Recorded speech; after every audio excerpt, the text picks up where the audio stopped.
Hello बच्चों, मैं आपका केमिस्ट्री टीचर आशीष गुलिया। आज हम स्टार्ट कर रहे हैं मॉडर्न पीरियोडिक टेबल के। हमने कुछ बेसिक फंडामेंटल्स को हमने डिस्कस किया था और अब भी हम उनको कंटिन्यू करेंगे according to period and according to group.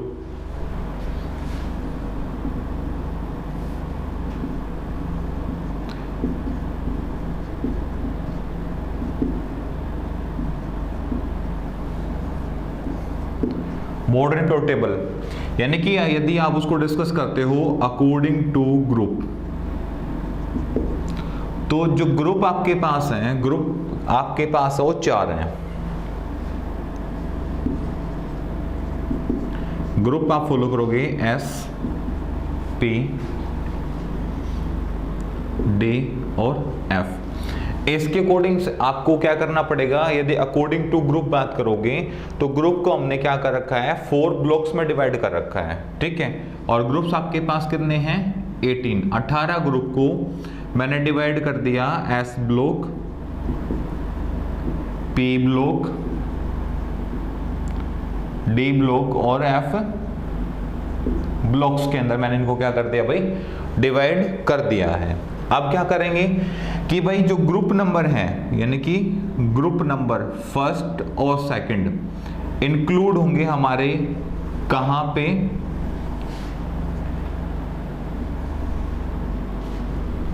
S block के अंदर।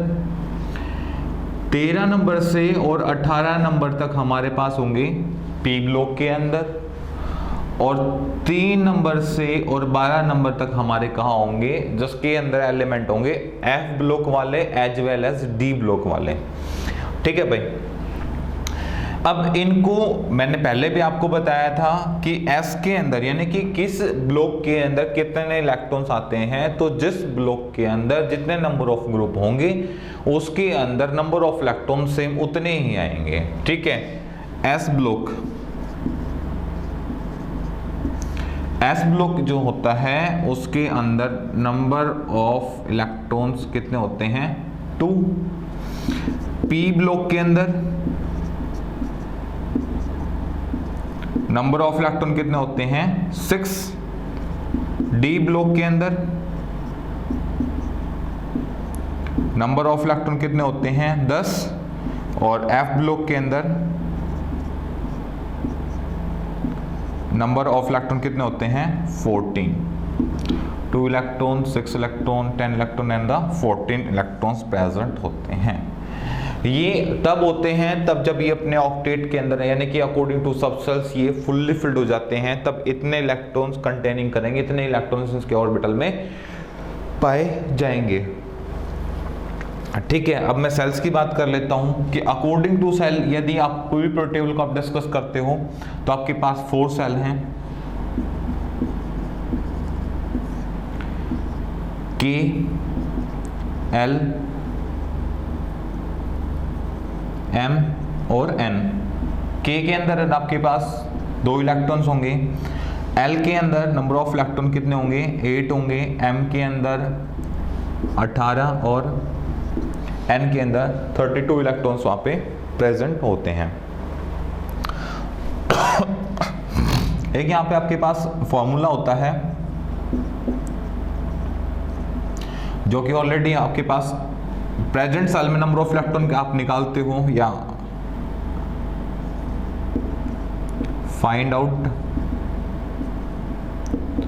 नंबर ऑफ इलेक्ट्रॉन, उसके लिए आप 2n² का भी यूज करते हो। यहाँ पे n की value 1 2 3 4 5 6 7 up to n number तक। जैसे जैसे आपका एटॉमिक साइज इंक्रीज करेगा n की वैल्यू ऑल्सो क्या करेगी, वहाँ पे इंक्रीज करेगी। जैसे जैसे n की वैल्यू आप डिक्रीज करोगे वहाँ वैसे वैसे आपकी वैल्यू क्या करेगी, n की वैल्यू वैसे वैसे जैसे साइज डिक्रीज होगा तो n की वैल्यू भी ऑटोमेटिकली क्या होगी, डिक्रीज होना स्टार्ट हो जाएगी। यहाँ पे अब बात करते हैं भाई क्या इफेक्ट आते हैं इन ब्लॉक्स पे, क्या डिस्कस किया जाता है इनमें, और एस में, पी में, डी एंड एफ में क्या डिफरेंट यानी कि कौन सी यूनिक प्रॉपर्टीज हैं वो हम अभी डिस्कस करते हैं। हमारे पास टोटल 18 ग्रुप हैं, ठीक है भाई।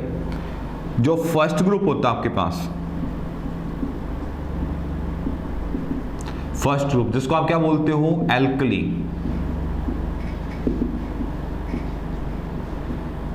Metals.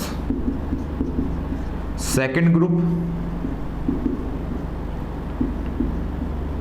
Earth alkene.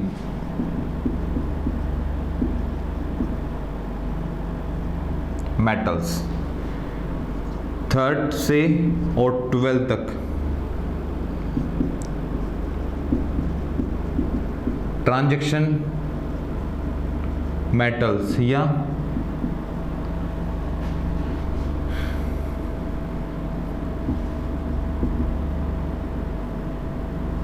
Heavy metals. But group number 12 note a transaction metal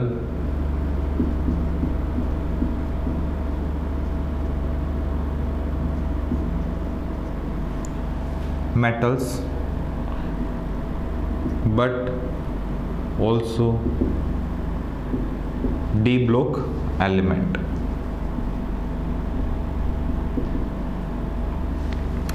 आप 3 से जो ग्रुप नंबर 11 तक के एलिमेंट को आप ट्रांजैक्शन मेटल बोल सकते हो, हैवी मेटल बोल सकते हो, बट ग्रुप नंबर 12 जो आपके पास है आप इसको ट्रांजैक्शन मेटल इंक्लूड नहीं कर सकते, क्योंकि इसकी property D block element confirm है। ये मैंने ऑलरेडी आपको बताया, that is also D block element. आप इसको डी ब्लॉक एलिमेंट जरूर बोल सकते हैं, बट आप इसको क्या नहीं बोल सकते, ट्रांजैक्शन मेटल्स के अंदर आप इसको इंक्लूड नहीं कर सकते।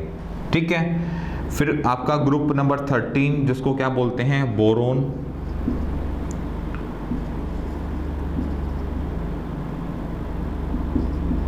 Family member. Group number 14 carbon family member.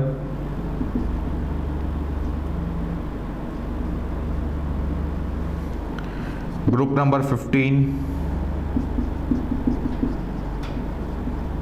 Nitrogen family member.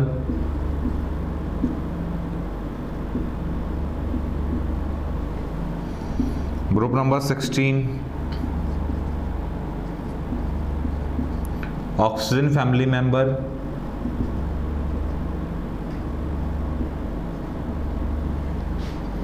Group number 17 halogen family member.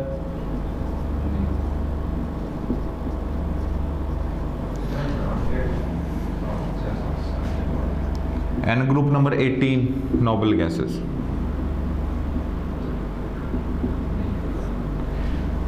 ठीक है भाई, और एफ ब्लॉक एलिमेंट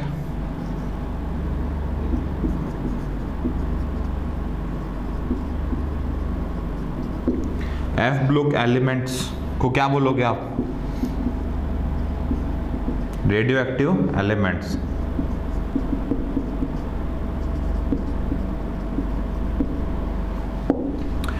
ये हल्का हल्का आपके चैप्टर का या जो टेबल है उसका इंट्रोडक्शन है। यहाँ पे फर्स्ट ग्रुप को आप एल्कली मेटल बोलते हो, सेकंड को आप अर्थ एल्किन मेटल बोलते हो, 3 से 12 ट्रांजैक्शन मेटल बोला जाता है, या कुछ बार हैवी मेटल्स भी बोल देते हैं जब कॉमन नेमिंग करते हैं तब।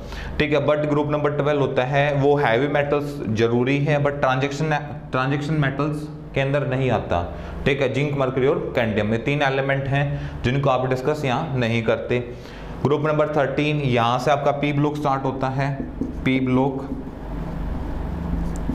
ठीक है, group 13 boron family member, group 14 carbon family member, group 15 nitrogen family member, group 16 oxygen family member and group 17 halogen family members. ठीक है, इसका फर्स्ट एलिमेंट फ्लोरीन है, बट इसका जो नेमिंग किया जाता है वो हाइड्रोजन के रिस्पेक्ट में किया जाता है।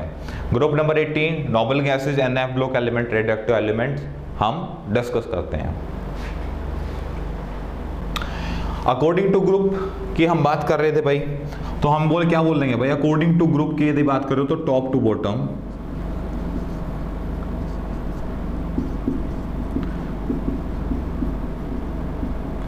जो टॉप टू बॉटम होगा वो क्या करेगा, size will be increase, size will be increase. Size वहां पे क्या कर जाएगा, इंक्रीज कर जाएगा। क्यों? क्योंकि भाई वहां पे नंबर ऑफ सेल, ठीक है, will be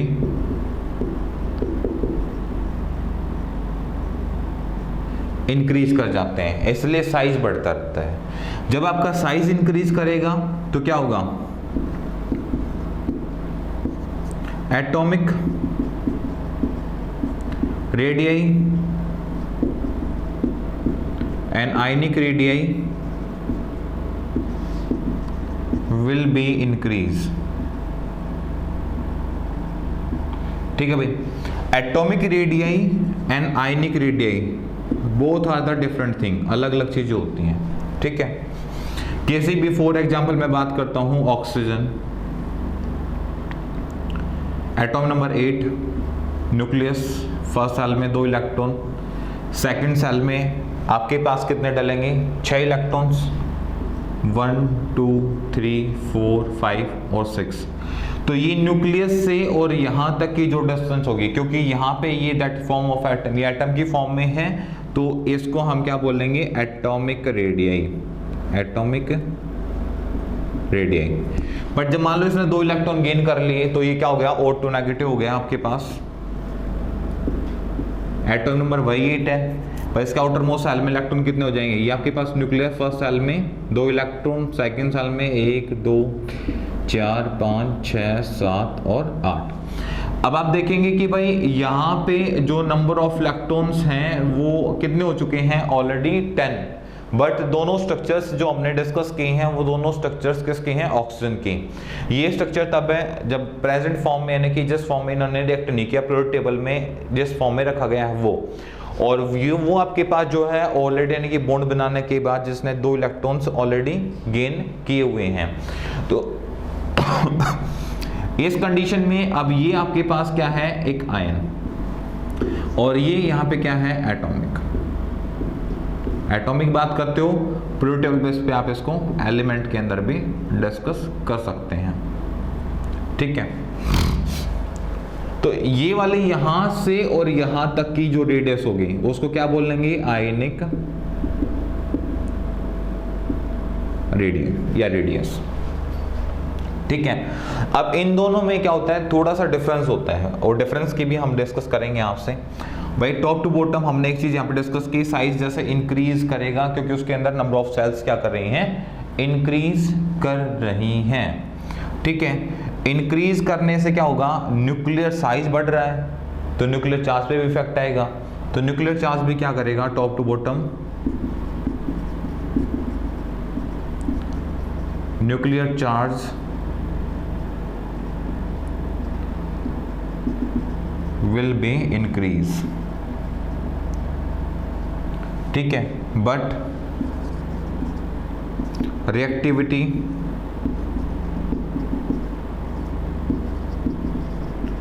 will be decrease।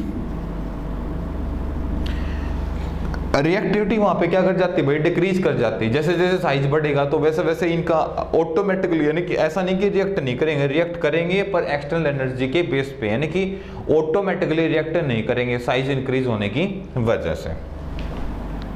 ठीक है भाई, रिएक्टिविटी यहाँ पे क्या कर जाती है, डिक्रीज कर जाती है। और top to bottom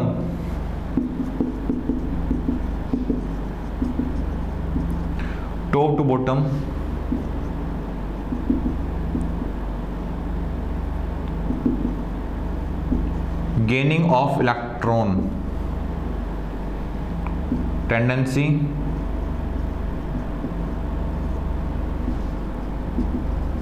will be less and losing the electron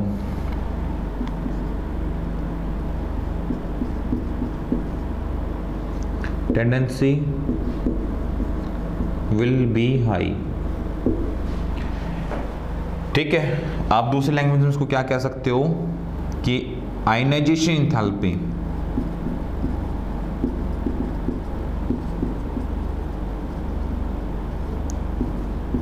low and electron gain enthalpy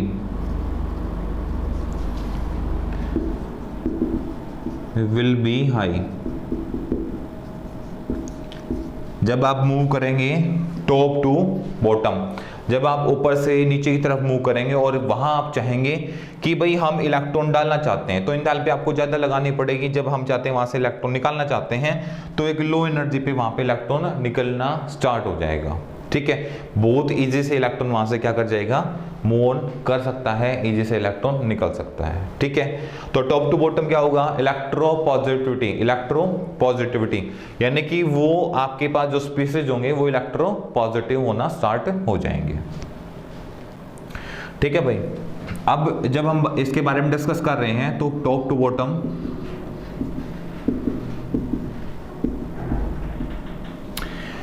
इसके अंदर हमें क्या देखना पड़ेगा कि एलिमेंट के अंदर इलेक्ट्रोपॉजिटिविटी क्या करेगी, इंक्रीज करेगी। ठीक है, top to bottom electropositivity, electropositive will be high. ठीक है, नेक्स्ट भाई, अब पॉजिटिविटी यानी कि मोस्टली एलिमेंट वहां पे क्या हो जाएंगे, इलेक्ट्रोपॉजिटिव हो जाएंगे। ठीक है, एग्जाम्पल्स के लिए हम बात कर लेते हैं सीजियम। सीजियम हमारा क्या है, caesium is a electropositive element. ठीक है, नेक्स्ट जो हम यहाँ पे डिस्कस करें भाई, देखो टॉप टू बॉटम यहाँ पे इलेक्ट्रोपॉजिटिव विल बी, इलेक्ट्रोपॉजिटिविटी क्या होगी उसके अंदर, हाई होगी। ठीक है, top to bottom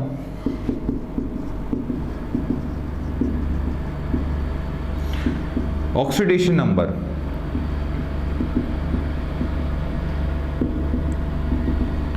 will be increase.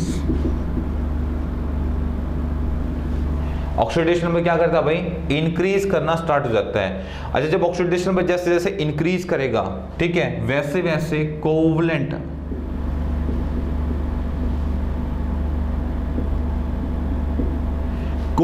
Character also increase. Generally हम देखते हैं कि टॉप टू बॉटम जब हम ऊपर से नीचे की तरफ आ रहे होते हैं पीरियोडिक टेबल के अंदर, तो हमारे एलिमेंट्स के अंदर हमने जो बेसिकली जो नेचर के अंदर जो चेंज देखने को मिलता है, क्योंकि हमने देखा मान लो पहले किसी एलिमेंट ने आयनिक बॉन्ड बनाया, अब जब वो धीरे धीरे नीचे की तरफ पहुंचेगा तो वो एलिमेंट अपने आप में कैसा बॉन्ड बनाना स्टार्ट करता है, कोवलेंट बॉन्ड बनाना स्टार्ट कर देता है। ठीक है, ये चीज मुझे यहाँ पे देखने को स्पेशली मिलती है। अब ऑक्सीडेशन नंबर बढ़ रहा है तो मतलब बॉन्डिंग पे भी इफेक्ट आ रहा है। ऑलरेडी क्या है, इलेक्ट्रोपॉजिटिव स्पीसीज भी हैं भाई ये। ठीक है, सीजियम का मैंने यहाँ पे आपके सामने डिस्कस किया कि सीजियम एक ऐसा एलिमेंट है जो ऑलरेडी सबसे ज्यादा यानी कि पूरी पीरियोडिक टेबल में सबसे ज्यादा इलेक्ट्रोपॉजिटिव एलिमेंट है। मतलब यहाँ आप बिना सोचे इसके बारे में ये बात बोल सकते हो। और फ्लोरीन सबसे ज्यादा हाईली इलेक्ट्रोनेगेटिव एलिमेंट है। ठीक है, ये वैसे यहाँ फ्लोरीन को कोई डिस्कस नहीं है, फॉर मतलब लर्निंग पॉइंट के बेस पे पर्पस पे बता रहा हूँ मैं। Fluorine is a highly electronegative element, कि फ्लोरीन अपने आप में क्या है भाई, हाईली इलेक्ट्रोनेगेटिव एलिमेंट है। ठीक है, जैसे ये सीजियम जितना ज्यादा इलेक्ट्रोपॉजिटिव है, फ्लोरीन उतना ही ज्यादा अपने आप में इलेक्ट्रोनेगेटिव है। ठीक है, तो टॉप टू बॉटम क्या होगा भाई, इंक्रीज करेगा। तो फिर क्या होगा top to bottom, top to bottom, इसके बाद क्या होगा, metallic character. Top to bottom metallic character will be increase, कि भाई जो मेटालिक कैरेक्टर है वो इंक्रीज करना स्टार्ट हो जाएगा, क्योंकि मैंने बोला ना कि आयनाइजेशन एंथैल्पी वहां पे डिक्रीज कर जाएगी। क्यों, क्योंकि सॉरी इलेक्ट्रॉन गेन एंथैल्पी वहां पे क्या कर जाएगी, इंक्रीज, और आयनाइजेशन एंथैल्पी वहां पे क्या कर जाएगी, डिक्रीज। वो सबसे बड़ा रीजन ये है, क्योंकि देखो मैं ऊपर से चला, मैं नीचे तक मैंने एलिमेंट देखा भाई, वो पहले इलेक्ट्रोपॉजिटिव हो चुका है, मतलब वो मेंटली और फिजिकली हर एंगल से प्रिपेयर है इलेक्ट्रॉन को लूज कराने के लिए। और आप कहोगे लूज करा दो, मतलब जो वो चाह रहा था वही आपने बोल दिया, तो वो बिल्कुल कंफर्ट जोन में जाके क्या करेगा, उसको उस फॉर्म में जाके अपनी टेंडेंसी को शो करेगा ही करेगा। बट यदि मैं वही डिस्कस करते हैं इलेक्ट्रॉन गेन एंथैल्पी के बारे में, तो इलेक्ट्रॉन गेन एंथैल्पी में ऐसा होना पॉसिबल नहीं है। क्यों? क्योंकि एलिमेंट फिजिकली चाह क्या रहा है, एलिमेंट ये चाह रहा है कि मैं अपने इलेक्ट्रॉन को लूज करूं, और आप चाह रहे हो नहीं आपको 2 इलेक्ट्रॉन और गेन करने पड़ेंगे या 1 इलेक्ट्रॉन और गेन करना पड़ेगा, तो जो वो काम आप उसके अपोजिट में जाके कर रहे हो, तो उसके लिए आपको एनर्जी एंड एंथैल्पी दोनों चीजें ज्यादा लगानी पड़ेंगी ही पड़ेंगी। ठीक है, तो इसलिए वहाँ ऑलरेडी क्या होता है, वहां पे मेटालिक करैक्टर, यानी कि जो आपके पास मेटालिक करैक्टर है या इलेक्ट्रोपॉजिटिविटी है, वो क्या कर जाती है, वहां पे इंक्रीज कर जाती हैं, बढ़ जाती हैं। तो वो चीजें हमें यहाँ देखने को मिलती हैं। ठीक है, ठीक है, हमारा साइज इंक्रीज हो गया, एंथैल्पी मैंने बता दी यहाँ पे। ठीक है, और भाई जो एक एलिमेंट का जो करैक्टर होता है वो हमने यहाँ पे डिस्कस कर लिया, रिएक्टिविटी की हमने ऑलरेडी डिस्कस कर लिया। अब हम जो कुछ प्रॉपर्टी हैं वो अकॉर्डिंग टू, अब जो प्रॉपर्टीज आपने यहाँ पे देखी हैं वो प्रॉपर्टीज क्या होंगे, अपोजिट होंगे, उल्टी होंगे अकॉर्डिंग टू पीरियड। वो भी थोड़ा सा डिस्कस कर लेते हैं। अकॉर्डिंग टू पीरियड,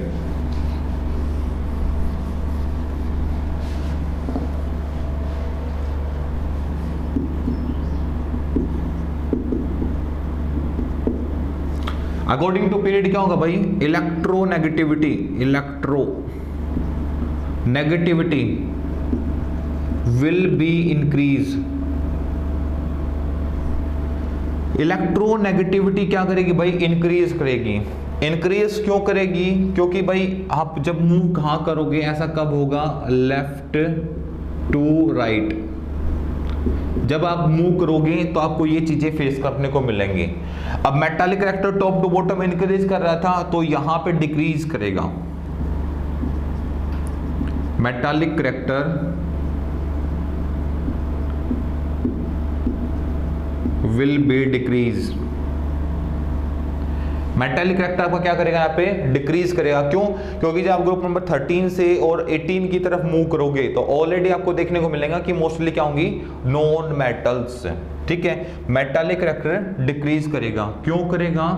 क्योंकि group number 13 to group number 17 से, ठीक है, मोस्टली नॉन मेटल्स। ठीक है भाई, ठीक है। उसके बाद लेफ्ट टू राइट, ये ऐसा कब होगा, जब आप मूव करेंगे लेफ्ट टू राइट। ठीक है, ये हर सेंटेंस में, हर मतलब हर पॉइंट में मुझे लिखने की जरूरत नहीं है। ठीक है, नेक्स्ट जो हम डिस्कस कर रहे हैं भाई, मेटालिक करैक्टर हमने डिस्कस कर लिया, इलेक्ट्रोनेगेटिविटी हमने डिस्कस कर ली। अब बात करते हैं एटॉमिक साइज की। Atomic size will be decrease। Atomic size क्या करेगा, डिक्रीज करेगा। ठीक है, एटॉमिक साइज क्या करेगा, डिक्रीज करेगा। कुछ केसेस हैं वो मैं आपके सामने डिस्कस करूंगा अभी, but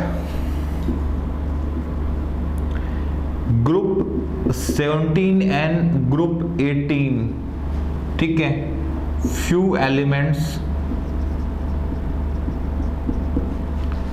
not show this property।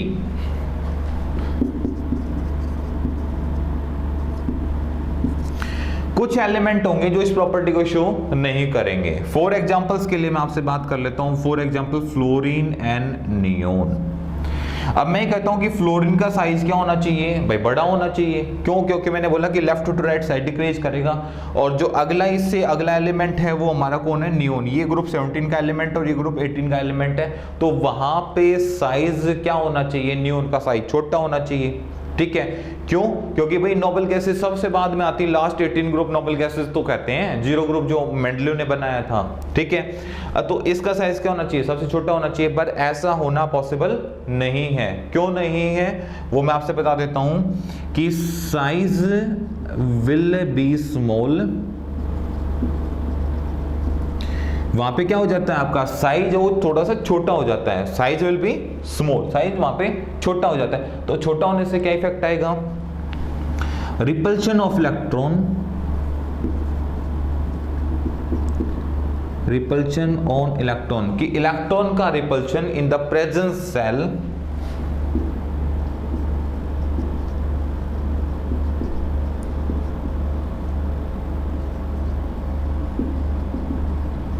will be increase।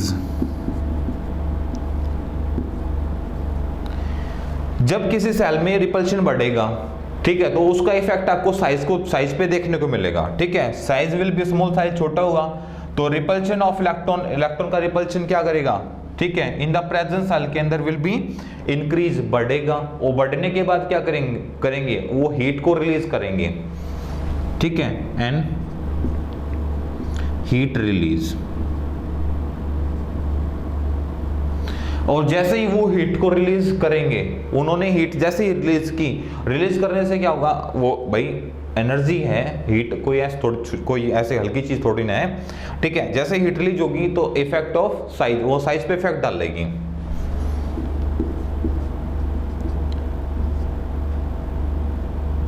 Effect on size, क्या करेगी भाई, वो साइज पे इफेक्ट डालेगी। साइज पे क्या इफेक्ट डालेगी कि साइज इंक्रीज कर जाएगा एक्चुअल साइज से, इफेक्ट ऑन साइज, साइज पे इफेक्ट डालेगी, so that size will be increase to the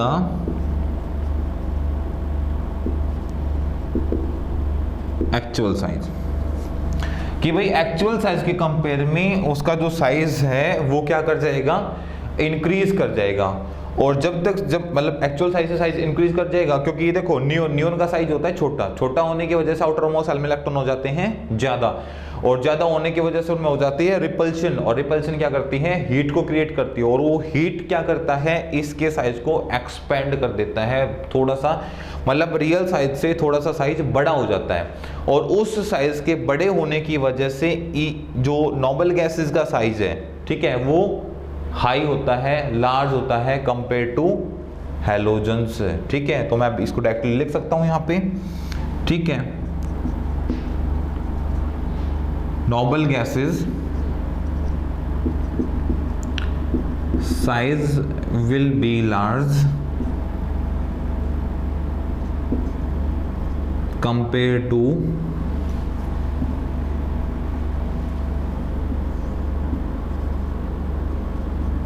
halogen,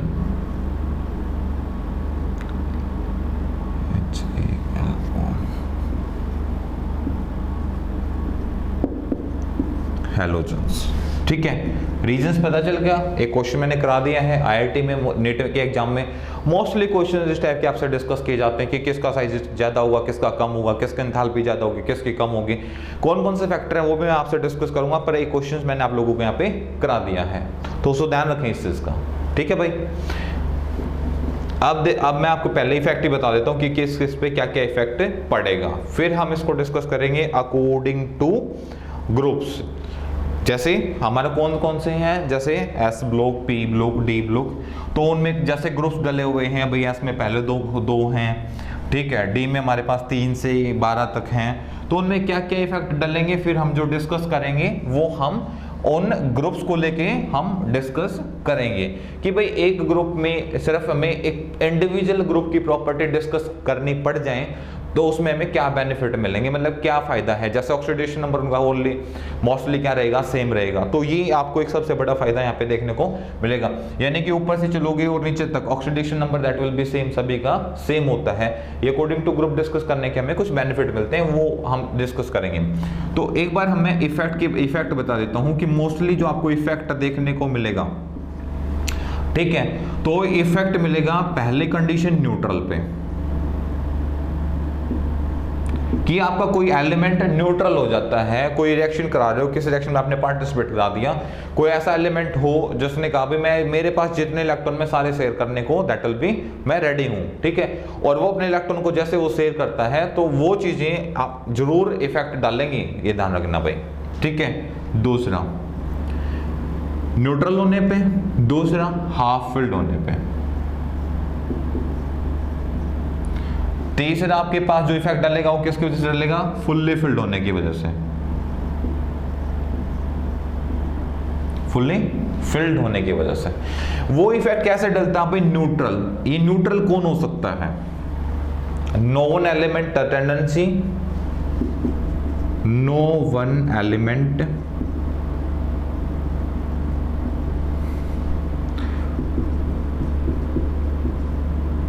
tendency to complete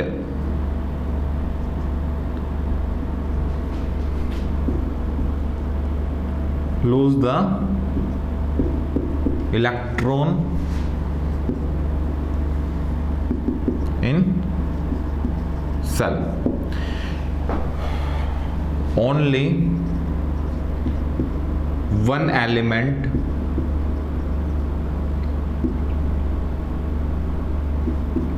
hydrogen lose electron completely. मतलब आपके पास 118 एलिमेंट में से 117 एलिमेंट के पास टेंडेंसी नहीं है अपने मतलब टोटल सेल से इलेक्ट्रॉन को किसी दूसरे के साथ शेयर करके पार्टिसिपेट करा के बॉन्ड फॉर्मेशन बनाने की। बट एक हाइड्रोजन ऐसा एलिमेंट है उसको एक प्लस पॉइंट इसलिए मिल जाता है क्योंकि उसका आउटर मोस्ट सेल में एक इलेक्ट्रॉन होता है और टोटल नंबर ऑफ इलेक्ट्रॉन उसके पास कितने होते हैं, एक ही होते हैं। तो इस वजह से हाइड्रोजन तो अपने आउटर मोस्ट सेल से जब आयनिक बॉन्ड फॉर्मेशन करेगा तो टोटल नंबर ऑफ इलेक्ट्रॉन अपने जो मतलब उसके नंबर ऑफ इलेक्ट्रॉन होंगे जो टोटल वो लगा लो या उसके आउटर मोस्ट सेल वाले लगा लो तो उनको क्या कर देगा, वो लूज करा सकता है, अदरवाइज नहीं करा सकता। ठीक है, ये थोड़ा सा एक्सेप्शन था, थोड़ा सा मतलब समझने लायक बात थी क्योंकि कई बार इस बेस पे हमें इफेक्ट देखने को मिलते हैं। ठीक है, दूसरा हाफ फील्ड। अब वो हाफ फील्ड सेल के अकॉर्डिंग हाफ फील्ड होते हैं या सब सेल के अकॉर्डिंग होता है फुल्ली फील्ड होते हैं। फुल्ली फील्ड मतलब होता है कि जितनी उसकी टेंडेंसी है आउटर मोस्ट सेल में इलेक्ट्रॉन आने की उतने। ठीक है, तो फुल्ली फील्ड होंगे तो क्या होंगी, दोज एलिमेंट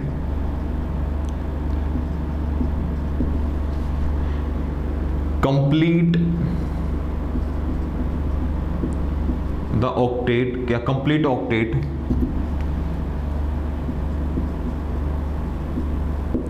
जब वो अपने ऑक्टेट को क्या करते हैं भाई, कंप्लीट करते हैं आउटर मोस्ट सेल को, जब वो फुल्ली फिल्ड करते हैं देन नो रिएक्ट, और उसके बाद वो क्या करते हैं, रिएक्ट करना बंद कर देते हैं। ठीक है, हाफ फील्ड यानी कि जितने उसके पास टोटल नंबर ऑफ इलेक्ट्रॉन आते हैं उसके कंपेयर में उसी प्रेजेंट सेल के अंदर हाफ इलेक्ट्रॉन प्रेजेंस होंगे तो क्या होंगे, ऑलरेडी हाफ फील्ड होंगे। जैसे एस, पी, डी और F, K, L, M and the N. S के अंदर 2 इलेक्ट्रॉन आते हैं, पी के अंदर 6, डी के अंदर 10 और एफ के अंदर 14। यहां पे इस केस में होंगे तो सारे के सारे क्या होंगे, फुल्ली फिल्ड।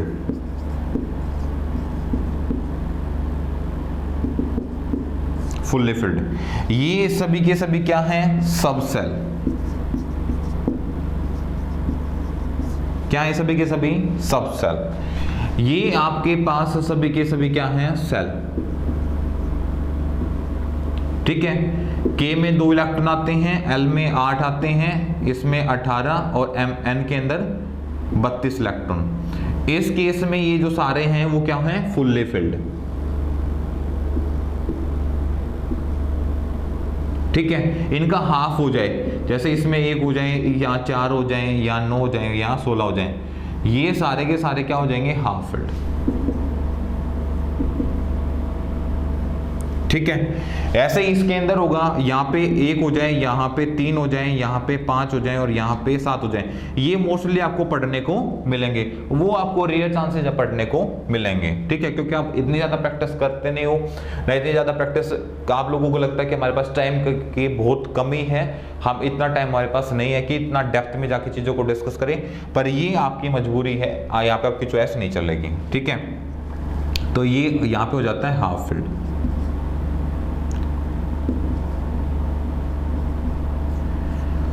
अब ये मैंने एक रफली एक आप लोगों को बताया कि एक्चुअल में होता यही है कि आउटरमोस्ट हल में इतने इलेक्ट्रॉन्स होते हैं, बस जब आप एक इंडिविजुअल किस एटम की प्रॉपर्टी डिस्कस करेंगे तो आप लोगों को और ज्यादा चीजें अच्छे से समझ में आने लग जाएंगी। ठीक है, अब मैं इफेक्ट की बात करता हूं कि किन पे क्या क्या इफेक्ट आ सकते हैं। ठीक है, जो इफेक्ट आएंगे भाई, इफेक्ट कौन कौन से आएंगे? सबसे पहला इफेक्ट जो हमें देखने को मिलेगा वो कि रिएक्टिविटी वो क्या हो जाएगी भाई? स्लो, या क्या हो जाएंगे? Less reactive. ठीक है, size decrease to actual size. Actual size के कंपेयर में इनका साइज क्या हो जाएगा? हल्का सा डिक्रीज कर जाएगा। ठीक है, ionization enthalpy and electron gain enthalpy also decrease, sorry, also increase, क्योंकि जितना जितना साइज डिक्रीज करता जाएगा एंथैल्पी ऑटोमेटिकली क्या करती जाती हैं? इंक्रीज होना स्टार्ट कर जाते हैं। रिएक्टिविटी आपकी स्लो हो जाएगी, यानी कि लेस रिएक्टिव हो जाएंगे पहले कंपेयर में, यानी कि स्टेबिलिटी फील करेंगे ये। ठीक है, यहाँ पे फील